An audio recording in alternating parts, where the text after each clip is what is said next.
वेदाचे बाबा, वेदा जे काही बोलली ते ऐकून मलाही धक्काच बसलाय. पण खरं सांगू का, तुमच्या आईचा आणि दादासाहेबांचा मृत्यू एकाच ठिकाणी एकाच पद्धतीने झालाय. या गोष्टीचा तुम्ही कधी विचार नाही केला का? यात तुम्हाला काहीच चुकीचं वाटलं नाही?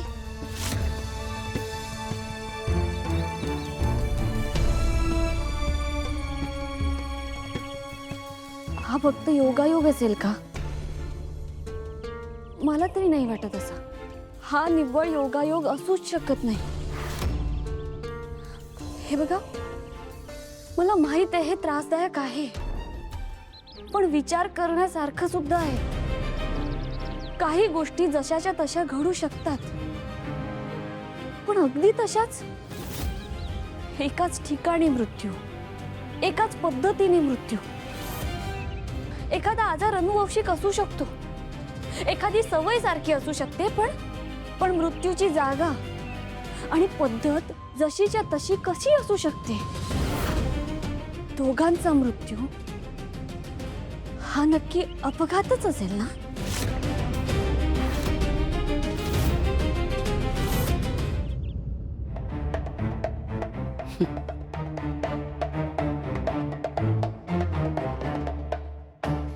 यांचं प्लॅनिंग म्हणजे हत्तीला मारण्यासाठी मुंग्या गोळ्या करण्यासारखं आहे.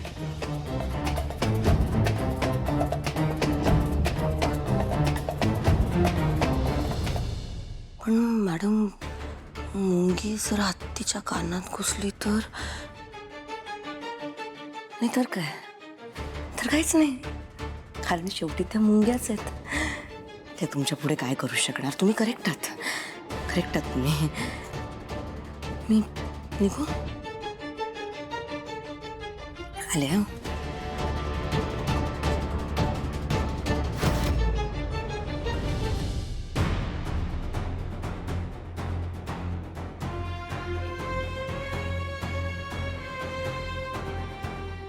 मीरा, काय झालं?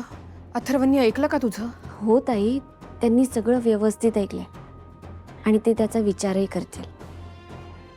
काय म्हणाले ते? नाही, काही बोलले नाही ते. अगं, मग त्यांना तुझं पटलं हे आपल्याला कसं कळणार? ताई, त्यांच्या चेहऱ्यावरची रेस जरी हल्ली ना, तरी सुद्धा मला कळतं की त्यांना काय सांगायचंय. मी त्यांना जे जे सांगितलंय त्याने त्यांच्या मनावर नक्की परिणाम केलाय. तुझा विश्वास बसला ना? झालं मग. हो ताई, माझा पूर्ण विश्वास आहे आणि आता सुद्धा ते प्रत्येक घटनेचा विचार करत असतील. हीच संधी आहे, आता माघार घ्यायची नाही. अथर्व त्यांच्या परीने या घटनेबद्दल पुन्हा पुन्हा विचार करतीलच, पण आता मंजिरीला फक्त अथर्वच्या आईच्या मृत्यूबाबत नाही तर चारही दिशेने घेरायचंय. इतके दिवस अथर्व मंजिरीच्या प्रत्येक हालचालीकडे दुर्लक्ष करत आले आहेत, तिच्या प्रेमापोटी किंवा तिच्याबद्दलच्या विश्वासामुळे.